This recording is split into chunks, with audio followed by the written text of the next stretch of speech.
Hello, it's Mark. Happy Halloween. Welcome to Scotch Sunday here in the big thicket of Southeast Texas in this lovely October we're having. Today I have another Halloween edition. Last year I did the Douglas Laing Auchentoshan 22-year-old. This year, this is the 23-year-old. So it was actually distilled the same day as the one last year on October 31st, 1996. So this one, however, does not say the exact day it was bottled, whereas the last one did tell me that it was nearly 23 years old. So this one may just be a few months older than the one from last year. So who knows? But it was really good. It was probably the first Auchentoshan I actually liked. So we'll see if this one is as good as that one. All right. So Douglas Laing, obviously an independent bottler, and they have picked up this bottle from Auchentoshan, which is a lowland single malt Scotch. It's a lowland distillery, so it's a lowland single malt Scotch. It's Gaelic for corner of the field. Auchentoshan was established in 1823. They were built by John Bullock, who was a corn merchant, and changed, opened and closed, bankruptcy back and forth throughout the years. In the 19th century, and then in 1941, a German bombing raid damaged the distillery, destroying the warehouse, and the bomb crater that it made actually now acts as a pond for cooling water. In 1969, they were purchased and completely rebuilt. Eventually, they were purchased by Bowmore, which was, of course, later purchased by Suntory, which is now Beam Suntory. They have three stills, one wash, one middle, one spirit. Auchentoshan typically triple distills, so it's a little bit more like Irish whiskey than Scotch. So it gives it a little bit more of a finer quality. I typically don't like Irish whiskey as much as I like Scotch whiskey, but yeah. So anyway, this one is 48.5% ABV, which I think the last year the one was considerably higher. So this one's dropped down in ABV over the time. So but anyway, I will show you the bottle. Of course it's black, so there's really nothing to show you other than you can see the label. This is the whiskey. I assume it is natural color and no chill filtration, but I could not say that for sure. So anyway, it comes in a really nice box, as you see. I'm going to roll this again. But really nothing much on it, just that, and there's really nothing inside either. So, all right. So Douglas Laing, single cask, old particular, single malt Scotch whiskey, distilled at Auchentoshan Distillery, distilled October 31st, 1996, aged 23 years. Cask strength, 48.5% ABV. That's it. I think the front label is the same, except it does say, oh, this does say when it was bottled. All right, bottled September 2020. So, barely.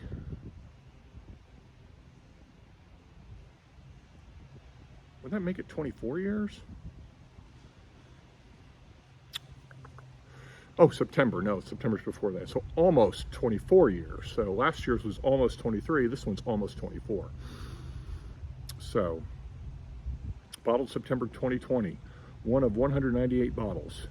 Charged from a refill hogshead. Doesn't say what was in the hogshead, but just a refilled hogshead. Cask strength. That's all it says there. Douglas Laing and Company was established in 1948 by Fred Douglas Laing, affectionately known by those in the trade as FDL. Today, many decades later, Douglas Laing remains a proudly family-owned business. Only today, it's headed by FDL's son, also Fred, and his granddaughter, Cara. Together, they bring you Douglas Laing's Old Particular, a particularly sought-after range of individually selected and specialist Scotch whiskies from all over Scotland, each bottled the FDL way. I don't know what the FDL way is. Again, I don't know if that's no chill filter or natural color or not, but I guess I could look that up. Like the first generation of the Douglas Laing family, the second and third want you to experience these fine aged whiskeys exactly as the distiller intended. To us, this means, oh, there it is, not adding any color or chill filtering of our spirit. So there, I don't have to look it up. But instead leaving it well alone and allowing the natural present oils and enzymes in the whiskey to make their own special contribution to its nose, mouthful, palate, and finish. The result is close as most come to experiencing the rarest of pleasures, savoring a dram straight from its cask and the hallowed surroundings of a distillery warehouse. So there you go. Pretty cool. Love it. I'm probably out of Halloween bottles. This will probably be the last year I'm going to have any.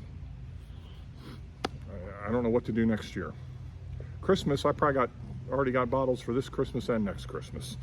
I'm not going to have any problem finding Christmas bottles, special Christmas editions. But Halloween's a little bit different. I think, really, honestly, well, I don't think it, I know it. Halloween in the U.S. is a much bigger deal than it is in, well, probably every other country. It's only more recently becoming, I know I have some friends in Eastern Europe who told me that really Halloween's kind of a newer holiday for them, but it is catching on pretty well. But yeah, the U.S. Halloween is, I think it's, what, it's Christmas, Halloween and Valentine's, or Halloween is second and Valentine's. It's one of the top three most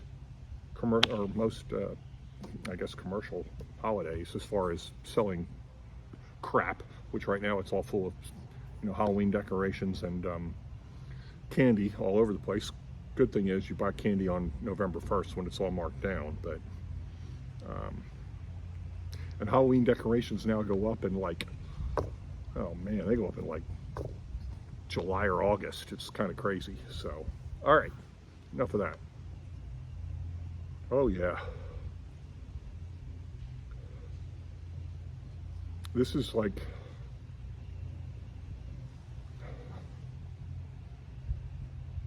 I'm getting sweet lemon, but I'm getting really the predominant thing is almost like a pine nut.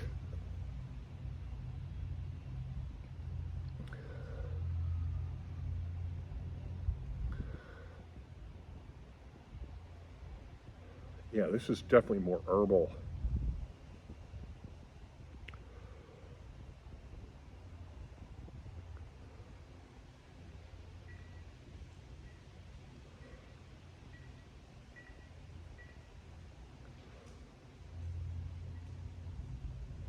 I'm getting a little bit of, definitely getting some nuts, but getting different kinds of nuts. I'm getting like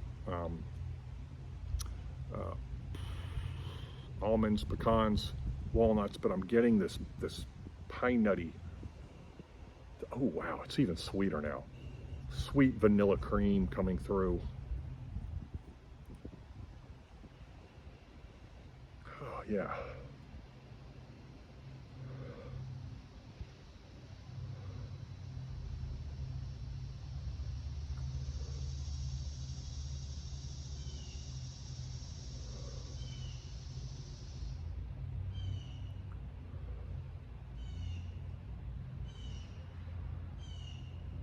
Yeah, there's just this piney nut to this, but there is other nuts in there too. Lemon, citrus, sweet lemon, oaky.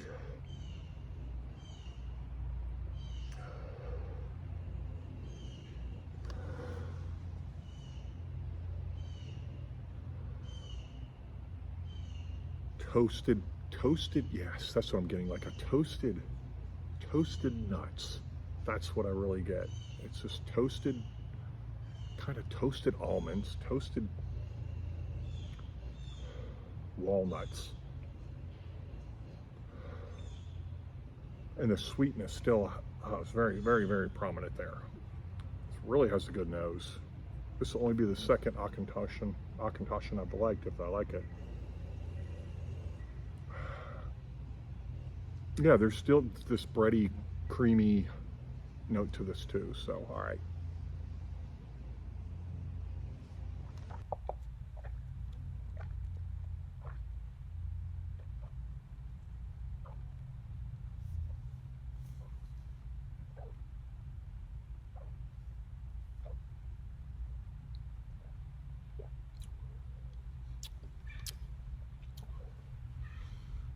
just like it noses.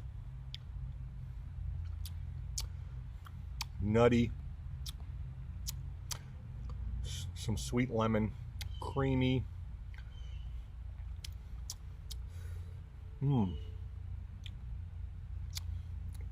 Toasted nuts.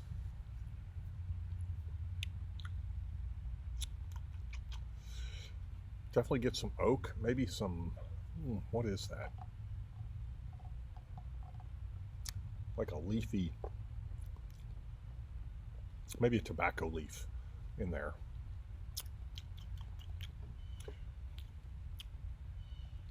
Toasted nuts is what the predominant thing is here. Toasted nuts and creamy lemon.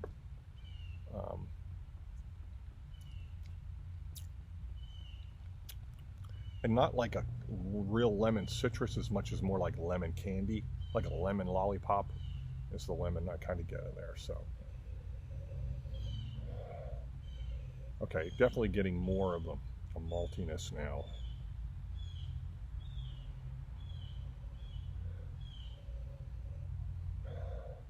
More creamy now coming through, not so much of the nuts. More of that lemon cream, vanilla, sweet.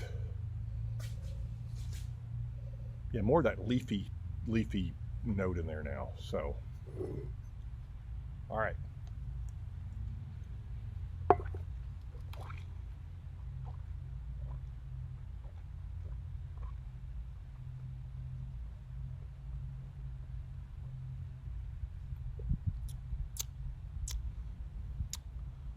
Yeah, ginger.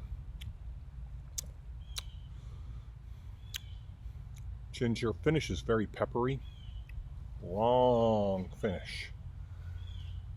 Builds and builds and builds to this pepper. This pepper just builds and builds and builds. Ginger, lemon, cream, toasted almonds.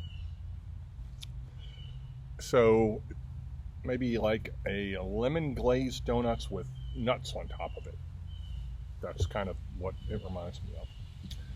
Okay, I would way better than their other core line. Maybe Auchentoshan needs to learn from Douglas Laing, because I don't like their core line at all. But so anyway, I would keep this on my shelf. Would I buy another bottle? Probably not. So yeah, I'm going to go 7 out of 10 on the Likert scale. 7 or higher. I would keep it on my shelf, and I will enjoy it, and it is enjoyable. So yeah, happy Halloween, and we'll see you next time.